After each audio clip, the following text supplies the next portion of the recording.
आज हम आप लोगों से पत्र लेखन कला पर चर्चा करेंगे। 9वीं और 10वीं की परीक्षा में रचनात्मक लेखन के अंतर्गत औपचारिक और अनौपचारिक पत्र लिखने के लिए आते हैं। पत्र को पाठ्यक्रम में लाने का उद्देश्य यह है कि विद्यार्थियों की अभिव्यक्ति और लेखन शैली की क्षमता का आकलन करना। तो आइए अब हम जानते हैं कि पत्र क्या है। पत्र हिंदी साहित्य की एक विधा है जिसके अंतर्गत मन के विचारों को व्यक्त करके हम दूसरों तक पहुंचाते हैं और दूसरे के विचारों को हमारे तक आने में सुविधा होती है पत्र के द्वारा। तो पत्र जो है विचारों को व्यक्त करने का एक उत्तम साधन है। पत्र से हम आंतरिक विचारों की अभिव्यक्ति सरलता से करते हैं। पत्र लेखन का हमारे जीवन के साथ गहरा संबंध है, न केवल व्यक्तिगत संबंधों में ही बल्कि व्यापार और व्यवसाय में पत्र मनुष्य के सहायक सिद्ध होते हैं। अतः जीवन में सफलता के लिए अच्छे एवं प्रभावशाली पत्र लिखने की कला आना अति आवश्यक है। अच्छे पत्र लिखने के लिए अनेक बातें ध्यान में रखनी होती हैं। आइए देखते हैं वे कौन कौन सी बातें हैं। अच्छे पत्र के लिए कुछ आवश्यक गुण इस प्रकार हैं, जैसे कि पत्र सरल व स्वाभाविक भाषा और शैली में हो।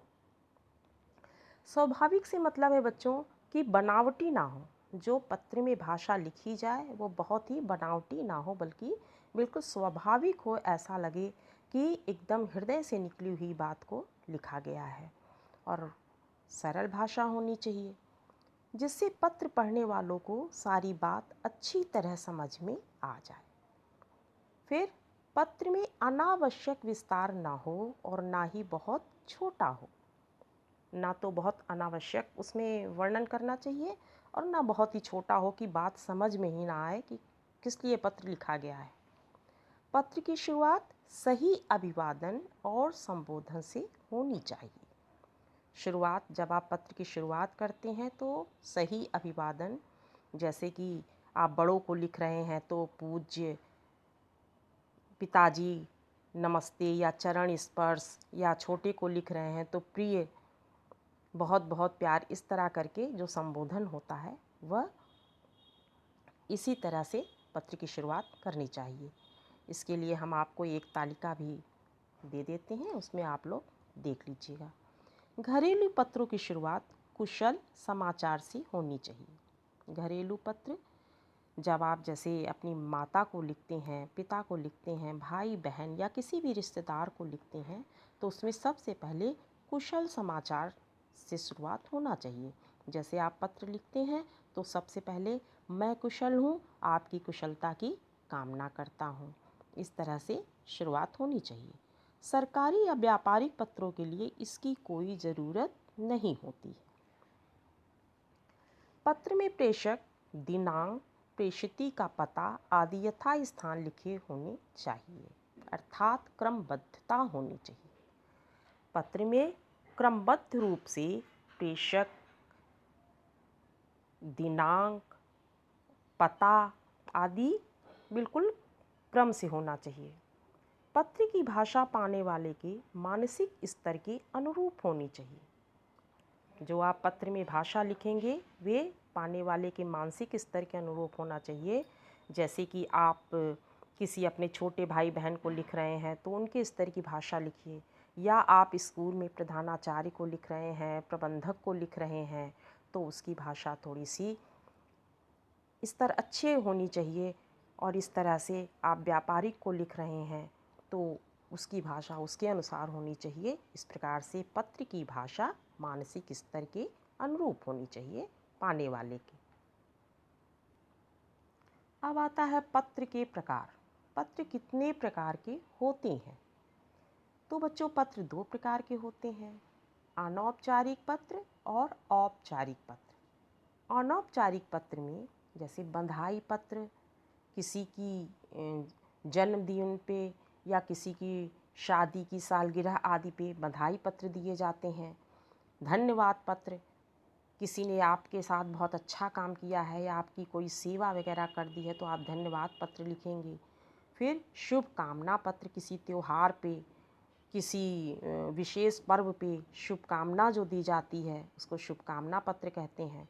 निमंत्रण पत्र, जैसे शादी वगैरह में आप किसी को निमंत्रित कर रहे हैं तो उसे निमंत्रण पत्र कहेंगे। संवेदना पत्र, किसी के घर में कोई शोक समाचार है या किसी के साथ कोई दुख भरी घटना घट गई है तो उसे आप संवेदना पत्र लिखेंगे। इस तरह के पत्रों को संवेदना पत्र कहते हैं। सामान्य पत्र, जो ऐसे हाल चाल लेने के लिए पत्र लिखे जाते हैं उसको सामान्य पत्र कहते हैं। और अन्य व्यक्तिगत पत्र, आप जैसे किसी व्यापारी को, प्रबंधक को, प्रिंसिपल आदि को लिख रहे हैं, इसमें प्रिंसिपल वगैरह तो नहीं आएगा, वैसे आप अन्य किसी व्यक्तिगत विशेष व्यक्ति को लिख रहे हैं तो वो व्यक्तिगत पत्र होगा। फिर आता है दूसरा औपचारिक पत्र। औपचारिक पत्र के अंतर्गत प्रार्थना पत्र।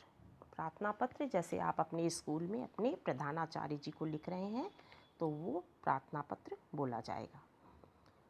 फिर संपादक के नाम पत्र, जैसे आप किसी एडिटर को लिख रहे हैं तो ये संपादक के नाम पत्र होगा, ये भी औपचारिक पत्र के अंतर्गत आएगा। फिर विभिन्न भागों के पत्र, आप किसी विभाग को, जैसे नगर पालिका है या और कोई विभाग है उसमें आप कंप्लेन कर रहे हैं तो वो विभागीय पत्र हो जाएंगे। सरकारी पत्र, किसी ऑफिस में आप, बैंक में है या और भी किसी ऑफिस में आप लेटर लिख रहे हैं तो वो सरकारी पत्र बोले जाएंगे। व्यावसायिक पत्र, आप किसी बिजनेस मैन को पत्र लिख रहे हैं तो वह व्यावसायिक पत्र होगा। और किसी अवसर विशेष पर लिखे गए पत्र, जैसे आप किसी स्पेशल ओकेज़न पे लिख रहे हैं, जैसे आप 15 अगस्त पे लिख रहे हैं या 26 जनवरी पे किसी बड़े नेता को पत्र लिख रहे हैं तो वह विशेष अवसर पर लिखे गए पत्र के अंतर्गत आएगा। तो इस प्रकार के पत्र जो होते हैं जिसमें औपचारिकता निभाई जाती है वह औपचारिक पत्र के अंतर्गत आता है। ठीक है, अब देखिए पत्र के भाग। तो बच्चों पत्र के 3 भाग होते हैं, आरंभ, मध्य और अंत। अब आपके 5 अंक के पत्र लिखने के लिए आते हैं। पत्र का अंक जो आपके क्वेश्चन पेपर में रहेगा वो 5 अंक का रहेगा, जिसमें 1 अंक आपके आरंभ करने के मिलते हैं और मध्य के 3 अंक होते हैं और अंत का 1 अंक होता है। इस प्रकार से आपके, अगर आपने इस तरह से ध्यान में रख के पत्र को लिखा तो आपके 5 अंक पूरे पूरे मिलने ही मिलने हैं।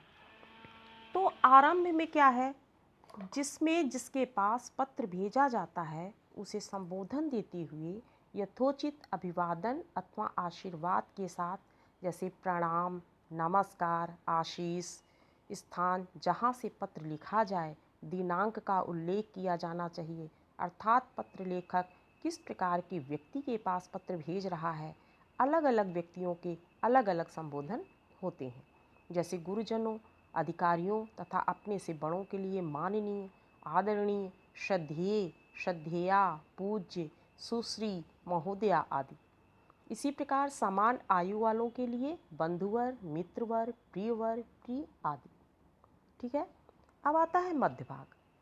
मध्य भाग में उन सभी बातों का उल्लेख करते हैं जिन्हें पत्र लेखक लिखना चाहता है, जिसके अंतर्गत मुख्य बात, उद्देश्य का समावेश रहता है, जिसके लिए वह पत्र लिखता है वह अपनी सभी बातें विस्तार से लिखता है।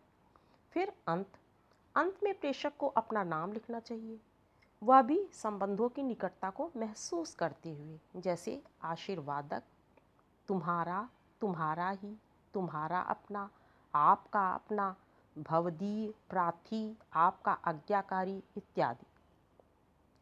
ठीक उसी तरह से जिस तरह से जब पत्र समाप्त होता है तब अपना नाम लिखने के पहले निवेदन किया जाता है। अधिकारियों, गुरुजनों के लिए कृपा कांक्षी, विनीत, आज्ञाकारी, समान आयु और छोटों के लिए हितैषी, मंगलाकांक्षी, शुभ चिंतक, तुम्हारा स्नेही आदि। ठीक है।